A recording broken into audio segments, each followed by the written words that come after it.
இந்த வீடியோவில் நெக்ஸ்ட் வந்து பிஎன்எஸ்ல ஒரு 5 செக்ஷன் என்னென்னு பார்ப்போம்.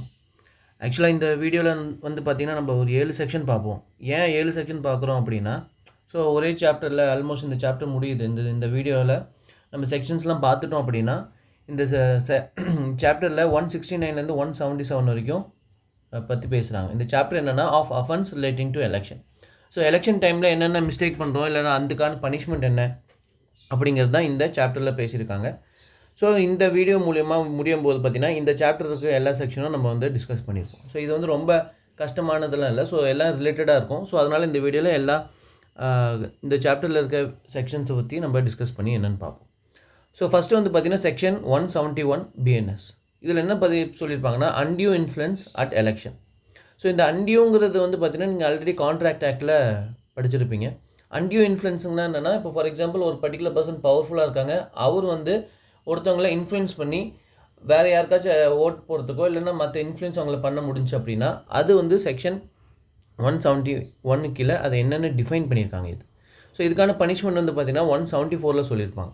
பட் ஆனால் அன்டியூ இன்ஃப்ளூயன்ஸ்னால் என்ன அப்படிங்கிறது, இப்போ நீங்கள் ஒரு பெரிய செலிப்ரிட்டியாக இருக்கீங்க, இல்லை இப்போ ரொம்ப பாப்புலராக இருக்கீங்க, இல்லைன்னா ஒருத்தவங்களுக்கு நீங்கள் ஹையர் அஃபிஷியலாக இருக்கீங்கன்னா உங்களோட அந்த பவரை யூஸ் பண்ணி ஒருத்தவங்களை நீங்கள் இன்ஃப்ளூயன்ஸ் பண்ணி இவங்களுக்கு ஓட்டு போடுங்க, இல்லைன்னா இது பண்ணாதீங்க அப்படின்னு அவங்களை யாராச்சும் நீங்கள் இன்ஃப்ளூயன்ஸ் பண்ணுறீங்க அப்படின்னா நீங்கள் அந்த டெஃபினிஷனுக்குள்ளே வந்து ஃபிட் ஆவீங்க. அப்படி ஃபிட் ஆகிட்டிங்க அப்படின்னா செக்ஷன் 174 கீழே உங்களுக்கு பனிஷ்மெண்ட் உண்டு. அதுதான் வந்து இந்த 171 அந்த அன்டியூ இன்ஃப்ளூயன்ஸ்னால் என்ன அப்படிங்கிற டெஃபினிஷன் இதில் சொல்லியிருப்பாங்க. ஐபிசியில் வந்து பார்த்திங்கன்னா இது 171 வந்து அதை பற்றி சொல்லியிருக்காங்க. ஸோ இந்த சாப்டரில் பார்க்குற எல்லா செக்ஷனும் பார்த்திங்கன்னா ஐபிசியில் 171 அமெண்ட்மெண்ட் மூலிமா தான் ஆட் பண்ணியிருக்காங்க. ஸோ அதனால தான் ஆல்ஃபபெட்டாக இருக்கும் எல்லாமே. ஓகேங்களா? ஸோ இதுக்கான பனிஷ்மெண்ட் என்ன அப்படின்னு பார்த்தீங்கன்னா 174 கீழே அதை பற்றி சொல்லியிருக்காங்க. Punishment for undue influence or personation at an election அப்படிங்கிறது தான் இதில் சொல்லியிருப்பாங்க. பனிஷ்மெண்ட் என்னன்னு பார்த்தீங்கன்னா அப் டு 1 year வரைக்கும் இருக்கும். ஸோ இப்போ நான் சப்போஸ் எதுவும் மென்ஷன் பண்ணல அப்படின்னா இந்த இம்ப்ரிசன்மெண்ட்டுங்கிறது எய்தர் சிம்பிள் இம்ப்ரிசன்மெண்ட்டாகவும் இருக்கலாம், இல்லைன்னா ரிக்ரெஸ் இம்ப்ரிசன்மெண்ட்டாகவும் இருக்கலாம். ஸோ அதில் தான் என்ன சொல்லியிருப்பாங்கன்னு பார்த்தீங்கன்னா எய்தர் இம்ப்ரிசன்மெண்ட் அப்படிங்கிறது மென்ஷன் பண்ணியிருப்பாங்க. நீங்கள் பேரக்ட் ஆக்ட் எடுத்து பார்த்தீங்கன்னா அதில் தெரியும். ஸோ இந்த 174 ஆஃப் பிஎன்எஸ் வந்து பார்த்தீங்கன்னா ஐபிசியில் எங்கே சொல்லியிருக்காங்கன்னா 171 ஐபிசி அதில் சொல்லியிருக்காங்க. இப்போது நம்ம வந்து இந்த 171 வந்து பார்த்தீங்கன்னா அன்டியூ இன்ஃப்ளூயன்ஸ் மட்டும் தான் பார்த்தோம். ஆனால் இங்கே punishment for undue influence or personation at an election அப்படிங்கிறது சொல்லியிருக்காங்க.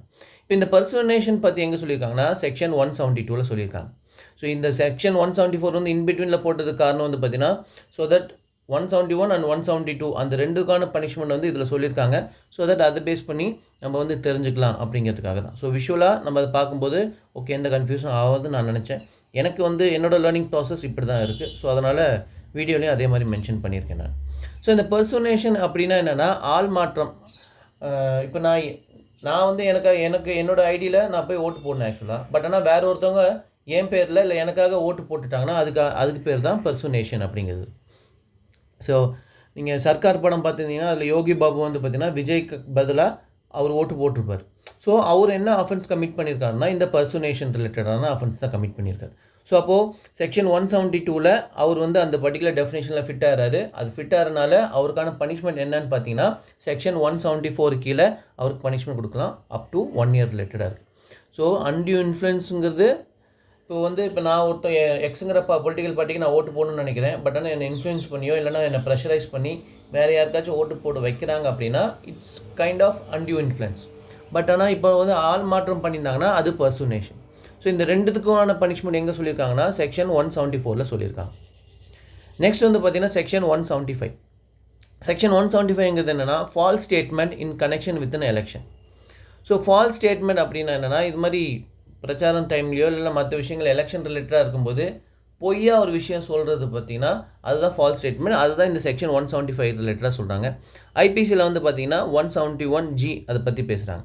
இதுக்கு பனிஷ்மெண்ட் வந்து பார்த்திங்கன்னா ஃபைன் மட்டும்தான். ஓகேங்களா? வெறும் ஃபைன் மட்டும்தான் பனிஷ்மெண்ட்னா அது என்ன டைப் ஆஃப் அஃபென்ஸ் அப்படின்னு யோசிச்சிங்கன்னா உங்களுக்கு பதில் தெரியணும். தெரியலன்னா ஒன்றும் பிரச்சனை இல்லை. There are different types of offences உங்களுக்கு தெரியும்னு நினைக்கிறேன். காக்னிசபிள், நான் காக்னிசபிள், பெயிலபிள், நான் பெயிலபிள், அதே மாதிரி காம்பவுண்டபிள், நான் காம்பவுண்டபிள். ஸோ அதில் வெறும் ஃபைன் மட்டும் பே பண்ணுறீங்க அப்படின்னா அது வந்து காம்பவுண்டபிள் அஃபென்ஸ் அப்படிங்கிறது அர்த்தம். ஸோ தட் உங்களோட லைபிலிட்டி வந்து ஃபைன் பே பண்ண உடனே அது எண்ட் ஆயிரும் அப்படிங்கிறது தான் அர்த்தம். நெக்ஸ்ட் வந்து பார்த்திங்கன்னா செக்ஷன் 176 ஆஃப் பிஎன்எஸ். இதில் வந்து பார்த்திங்கன்னா illegal payment in connection with an election. So டெக்னிக்கலாக இல்லைனா ப்ராக்டிக்கலாக பார்த்தீங்கன்னா இந்த ஓட்டுக்கு சப்போஸ் யாராச்சும் பேமெண்ட் பண்ணுறாங்க இல்லைனா விச் இஸ் இல்லீகல், அதாவது லாவில் எதெல்லாம் ப்ரொஹிபிட் பண்ணியிருக்காங்க இல்லைனா வந்து அதெல்லாம் பண்ணக்கூடாது அப்படின்னு இருக்கும்போது பார்த்தீங்கன்னா இது வந்து இல்லீகல் பேமெண்ட் அப்படின்னு சொல்கிறது. ஸோ இதுக்கும் பனிஷ்மெண்ட் வந்து பார்த்திங்கன்னா ஃபைன் தான் அப் டு 10,000 ரிலேட்டடாக இருக்குது. ஸோ செக்ஷன் 176 வந்து பார்த்திங்கன்னா இல்லீகல் பேமெண்ட் பற்றி சொல்கிறாங்க. செக்ஷன் 175 வந்து பார்த்திங்கன்னா ஃபால்ஸ் ஸ்டேட்மெண்ட் ரிலேட்டடாக சொல்லியிருக்காங்க. ஸோ நம்ம ப்ரீவியஸ் வீடியோவில் false statement, falls evidence fabrications அப்படிங்கிறதுலாம் பார்த்துருக்கோம். சப்போஸ் அது ஞாபகம் வந்துச்சுன்னா it's well and good. Suppose வரலனா உங்கள் நோட்ஸையோ இல்லைனா அந்த வீடியோ திருப்பி பாருங்கள். இந்த மாதிரி ரிப்பீட்டடாக பார்க்கும்போது தான் இல்லைனா ரிப்பீட்டடாக உங்கள் நோட்ஸை திருப்பியும் அதை பற்றி படிக்கும்போது தான் ஈஸியாக ஞாபகம் வரும். நீங்கள் மனப்பாடம் பண்ணணும்னு நினச்சிங்கன்னா எவ்வளோ மனப்பாடம் பண்ணுறீங்களோ அவ்வளோ சீக்கிரமாக வந்து அது எவாப்ரேட் ஆயிரும் மைண்ட்லேருந்து. அதே மாதிரி படித்த விஷயத்தை உங்கள் ஃப்ரெண்ட்ஸ் கூட டிஸ்கஸ் பண்ணுங்கள். டேய் செக்ஷன் 175 என்ன சொல்லுது, செக்ஷன் 170 ஆஃப் பிஎன்எஸ் என்ன சொல்லுது அப்படின்னு நீங்கள் கேளுங்க. கேட்டு அவங்க சொல்லிட்டாங்கன்னா it's well and good. Suppose சொல்லணும்னா நீங்கள் அவங்களுக்கு சொல்லி தரும்போது இன்னும் உங்களுக்கு பெட்டர் அண்டர்ஸ்டாண்டிங் கிடைக்கும். ஸோ இட்ஸ் கைண்ட் ஆஃப் ஒரு மாதிரி காசிப்ஸ் மாதிரி. நம்ம சினிமாவை பற்றி நிறையா பேசுவோம், சினிமாவை பற்றி நிறையா டிஸ்கஸ் பண்ணுவோம். அதே மாதிரி அப்பப்போ இந்த செக்ஷன்ஸ் டிஸ்கஸ் பண்ணிங்க அப்படின்னா ஞாபகம் வச்சுக்கிறது கொஞ்சம் ஈஸியாக இருக்கும். மைண்டில் ஏற்றுறதுக்கும் மனசில் பதியறதுக்கும் நிறைய டிஃப்ரென்ஸ் இருக்குது. ஒன்ஸ் மனசில் பதிஞ்சிச்சுன்னா அது வந்து ரொம்ப நாளைக்கு இருக்கும். அப்போ வந்து அது ரொம்ப ஈஸியாக வந்து மாறிடும். ஸோ செக்ஷன் 176 வந்து பார்த்திங்கன்னா இல்லீகல் பேமெண்ட் ரிலேட்டடாக இருக்குது. நம்ம கிரிமினல் கான்ஸ்பிரசி பார்க்கும்போது அன்லாஃபுல், இல்லீகல், அஃபென்ஸ் இந்த மூணுக்கும் டிஃப்ரென்ஸ் என்ன அப்படிங்கிறது பார்த்தோம். அதில் முக்கியமாக இல்லீகலுக்கும் அஃபென்ஸுக்குமே ரொம்ப முக்கியமான டிஃப்ரென்ஸ் என்னென்னு பார்த்தோம். சப்போஸ் அது உங்களுக்கு இன்னும் ஞாபகம் வரல இல்லை புரியல அப்படின்னா அந்த கிரிமினல் கான்ஸ்பிரசி வீடியோவில் பாருங்கள், அது வந்து ஈஸியாக உங்களுக்கு புரியும். ஸோ அதே மாதிரி இல்லீகல் பேமெண்ட் அப்படிங்கிறதுக்கு ஃபைன் தான் பனிஷ்மெண்ட் ரிலேட்டடாக. ஸோ அப் டு 10,000 rupees வரைக்கும். நெக்ஸ்ட் வந்து செக்ஷன் வந்து பார்த்திங்கன்னா 177 ஆஃப் பிஎன்எஸ். இது என்னென்னு பார்த்தீங்கன்னா failure to keep election account. So இப்போ எலெக்ஷனில் கண்டெஸ்ட் பண்ணுறீங்க, இப்போ பொலிட்டிக்கல் பார்ட்டி வச்சுருக்கீங்கன்னா எலெக்ஷன் கமிஷன் வந்து இவ்வளோ தான் செலவு பண்ணணும் அப்படிங்கிற ஒரு ரெஸ்ட்ரிக்ஷன்லாம் வச்சுருப்பாங்க. ஸோ அப்படி நீங்கள் செலவு பண்ணுறதுக்கு ஒரு அக்கௌண்ட் வச்சுருக்கணும். ஆக்சுவலாக எக்ஸ்பெண்டிச்சர் என்ன, ரெவன்யூ என்ன அப்படிங்கிறதெல்லாம் வச்சுருக்கணும். அதை நீங்கள் மெயின்டைன் பண்ணணும். ஆக்சுவலாக சப்போஸ் அதை மெயின்டைன் பண்ணலை அப்படின்னா அதுக்கான பனிஷ்மெண்ட்டும் வந்து பார்த்திங்கன்னா ஃபைன் தான் அப் டு 5,000 வரைக்கும் இருக்குது. ஸோ இந்த எலெக்ஷன் ரிலேட்டடாக பனிஷ்மெண்ட் ஏன் கம்மியாக வச்சுருக்காங்க அப்படின்னா அது வந்து பர்சனல் ஒப்பீனியனில் மேபி எலெக்ஷன்ஸ் வந்து இந்த லெஜிஸ்லேட்டர் அவங்க தான் வந்து கண்டெஸ்ட் பண்ணுறாங்க. ஸோ முடிஞ்ச வரைக்கும் அந்த எலெக்ஷனில் வந்து பார்த்திங்கன்னா வெறும் ஃபைன் மட்டும்தான் வச்சுருக்காங்க. மேபி என் பாயிண்ட் ஆஃப் வியூவில் வந்து பார்த்திங்கன்னா பனிஷ்மெண்ட் இம்ப்ரெஷன்மெண்ட்டும் கொண்டு வந்திருக்கணும். ஸோ தட் அப்போ தான் அந்த டிட்டரன்ஸ் இருக்கணும், ஒரு பயம் இருக்கும்.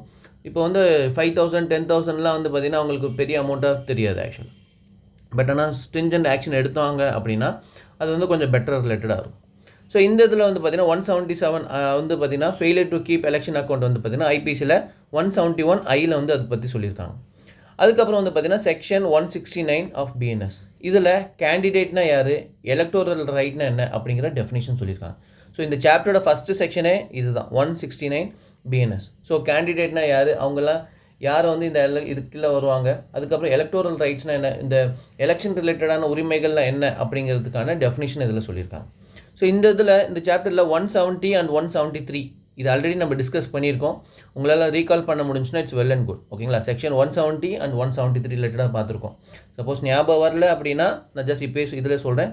சப்போஸ் உங்கள் ரீகால் பண்ணிட்டீங்க அப்படின்னா இட்ஸ் வெல் அண்ட் குட். ஏன் இவ்வளோ டைம் கேப் கொடுக்குறேன் அப்படின்னா நீங்கள் ரீகால் பண்ணணும் அப்படிங்கிறதுக்காக தான். செக்ஷன் 170 வந்து பார்த்திங்கன்னா பிரைபரி பற்றி சொல்லியிருப்பாங்க. 73 வந்து பார்த்திங்கன்னா பனிஷ்மெண்ட் ஃபார் பிரைபரி பற்றி சொல்லியிருப்பாங்க. ஓகேங்களா. ஸோ இந்த இதில் வந்து பார்த்திங்கன்னா என்னென்ன செக்ஷன் பார்த்துருக்கோன்னா செக்ஷன் 171 அன்டியூ இன்ஃப்ளூயன்ஸ், 174 வந்து பார்த்தீங்கன்னா பனிஷ்மெண்ட் ஃபார் அன்டியூ இன்ஃப்ளூயன்ஸ், அப்புறம் அந்த பர்சுனேஷன். அப்போ இந்த பர்சுனேஷன் எங்கே சொல்லியிருக்காங்கன்னு பார்த்தீங்கன்னா செக்ஷன் 172 சொல்லியிருக்காங்க. நெக்ஸ்ட் 175 வந்து பார்த்தீங்கன்னா ஃபால்ஸ் ஸ்டேட்மெண்ட். இது எல்லாமே எலெக்ஷன் ரிலேட்டடாக தான். ஓகேங்களா. ஸோ அப்போ 175 வந்து பார்த்தீங்கன்னா false statement in regarding with election. 176 வந்து பார்த்தீங்கன்னா இல்லீகல் பேமெண்ட் ரிலேட்டடாக இருக்குது. இதுவுமே எலெக்ஷன் கனெக்டட் தான். 177 வந்து பார்த்தீங்கன்னா failure to keep election account, அதாவது கணக்கு வழக்கு ஒழுங்காக காமிக்கல, இல்லைன்னா அதுக்கு ஒரு ரெக்கார்டிக்கல் பண்ணலை அப்படின்னா அதுக்கான பனிஷ்மெண்ட். எதுக்காக அந்த அக்கௌண்ட்ஸ் வைக்கணும் அப்படின்னா ஸோ ப்ராப்பராக செக் பண்ணணும். ஓகேங்களா. ஸோ ரெக்கார்டிக்கலாக இருந்தபோது தான் இப்போ வேறு ஏதாச்சும் அங்கே வந்து தப்பாக இல்லீகல் ஏதாச்சும் நடந்துச்சுன்னா அது ப்ராப்பராக செக் பண்ண முடியும். அதே மாதிரி 169 வந்து பார்த்தீங்கன்னா கேண்டிடேட்னா யார், அதுக்கப்புறம் எலக்டோரல் ரைட்ஸ்னால் என்ன அப்படிங்கிறது டிஃபைன் பண்ணியிருப்பாங்க. ஸோ இந்த வீடியோவில் தான் இந்த 7 செக்ஷன் டிஸ்கஸ் பண்ணியிருக்கோம். ஆல்மோஸ்ட் வந்து பார்த்திங்கன்னா நம்ம இந்த வீடியோவோட கிட்டத்தட்ட 63 செக்ஷன்ஸ் வந்து டிஸ்கஸ் பண்ணியிருக்கோம். ஸோ ஒரு பிஎன்எஸில் 63 செக்ஷன்ஸ் வந்து டிஸ்கஸ் பண்ணியிருக்கோம். இப்போ திருப்பி இந்த 63 செக்ஷனையும் நம்ம ரீகால் பண்ணி நம்மளால் திருப்பி சொல்ல முடிஞ்சுன்னா இட்ஸ் வெல் அண்ட் குட். அந்த ப்ராசஸ் கொஞ்சம் ப்ராப்பராக இருக்குன்னு அர்த்தம். அதுக்கப்புறமா கண்டினியூஸாக மொத்தம் 358 செக்ஷன்ஸ் இருக்குது பிஎன்எஸில். எல்லாமே ஞாபகம் வச்சுக்க முடியுமானா ஃபஸ்ட்டு நம்ம எல்லாமே படித்தா தான் மேபி அடுத்த அந்த கேள்விக்கான பதில் இருக்கும். ஆல்மோஸ்ட் நம்ம வந்து ஒரு 100 to 150 ஞாபகம் வச்சுட்டாவே ஆல்மோஸ்ட் அதான் இம்பார்ட்டன்ட் செக்ஷன், அதுதான் ரிப்பீட்டடாக நம்ம பார்த்துக்கிட்டே இருப்போம். ஒன்ஸ் அந்த இது படிச்சிட்டிங்கன்னா உங்களுக்கு பயங்கர கான்ஃபிடன்ஸ் வந்துடும் இந்த ஆக்டை பொறுத்த வரைக்கும். ஏன்னா இப்போ தான் வந்திருக்கு. என்னால் பிஎன்எஸில் நிறைய செக்ஷன்ஸ் என்னால் சொல்ல முடியும்னு வரும்போது இது ஸ்க்ராட்ச்லேருந்து ஆரம்பிக்கிறது தான். 2023 தான் இந்த பில் ஆக்ட் வந்து கொண்டு வராங்க, அசன்ட் கொடுக்குறாங்க. ஜூலை 1 தான் ஃபோர்ஸுக்கு வருது. அப்போது இந்த ஆக்டில் ஒரு 100-150 செக்ஷன்ஸ் வந்து கரெக்டாக நம்மளுக்கு தெரியுது அப்படின்னா அது வந்து பெரிய பூஸ்ட்டாக இருக்கும். அது இல்லாமல் கான்செப்ட் அதே தான். ஐபிசியில் இருந்தது தான் நிறைய அப்படியே காப்பி பண்ணி தான் போட்டிருக்காங்க. சில சேஞ்சஸ் மட்டும்தான் இருக்குது. செக்ஷன்ஸ் நம்பர்ஸ் மாறி இருக்குது. இப்போ ஃபார் எக்ஸாம்பிள் ஜென்ரல் எக்ஸெப்ஷன் அப்புறம் அபேட்மெண்ட் இந்த 2 சாப்டரில் இருக்கிறதுக்கும் நீங்கள் 62 ஆட் பண்ணிங்கன்னா ஐபிசியில் இருக்கிறது அப்படியே வந்துடும். இல்லை உங்களுக்கு ஐபிசியில் இருக்கிறது தான் ஸ்ட்ராங்காக தெரியுதுன்னா அதுலேருந்து 62 மைனஸ் பண்ணிங்கன்னா வந்துடும். ஸோ எல்லா சாப்டருக்கும் அப்படி இல்லை, இந்த 2 சாப்டருக்கு அது ப்ராப்பராக அமைஞ்சிருக்கு. இப்போ ஃபார் எக்ஸாம்பிள் ஜென்ரல் எக்ஸெப்ஷன் வந்து பார்த்தீங்கன்னா 76 106 வரைக்கும் இருக்குது. ஆனால் இதுவே பிஎன்எஸில் பார்த்தீங்கன்னா 14 44 வரைக்கும் இருக்குது. நீங்கள் 44 கூட 62 ஆட் பண்ணிங்கன்னா திருப்பி 106 அது வந்துடும். ஸோ அந்த மாதிரி தான் இருக்குது. அபேட்மெண்ட்டும் அதே மாதிரி தான். அபேட்மெண்ட்டும் வந்து பார்த்தீங்கன்னா 107 அபேட்மெண்ட் ஐபிசியில் ஆரம்பிச்சிருப்பாங்க. இதே வந்து பார்த்தீங்கன்னா பிஎன்எஸில் வந்து பார்த்தீங்கன்னா 45 ஆரம்பிச்சிருப்பாங்க. ஸோ இந்த மாதிரி சின்ன சின்ன விஷயங்கள்லாம் நீங்களே நோட் பண்ணிக்கிட்டு அதை டிஸ்கஸ் பண்ணி படிச்சிங்கன்னா அது ரொம்ப ஈஸியாக இருக்கும். படித்த விஷயத்தை உங்கள் ஃப்ரெண்ட்ஸுக்கும் ஷேர் பண்ணிங்க அப்படின்னா அது உங்களுக்கு இன்னும் மனசில் அதிகமாக பதியும். இப்போ நான் இந்த மாதிரி வீடியோ போடுறதுக்கு முக்கியமான காரணமே நான் படித்த விஷயத்தை இப்போ உங்களுக்கு சொல்லி தரும்போதோ இல்லைன்னா இந்த வீடியோ போடும்போது இன்னும் கொஞ்சம் பெட்டராக வந்து ரிலேட்டடாக இருக்குது. ஓகேங்களா? ஸோ இன்றைக்கி வீடியோ அவ்வளோதான்.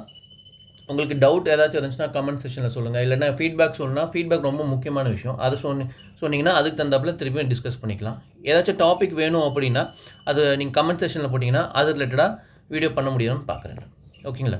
ஸோ மோஸ்ட்லி அந்த வீடியோ நான் டிஸ்கஸ் பண்ண ட்ரை பண்ணுறேன். எனக்கு சப்போஸ் தெரிஞ்சுன்னா அதை பற்றி டிஸ்கஸ் பண்ணிக்கலாம். தேங்க்யூ.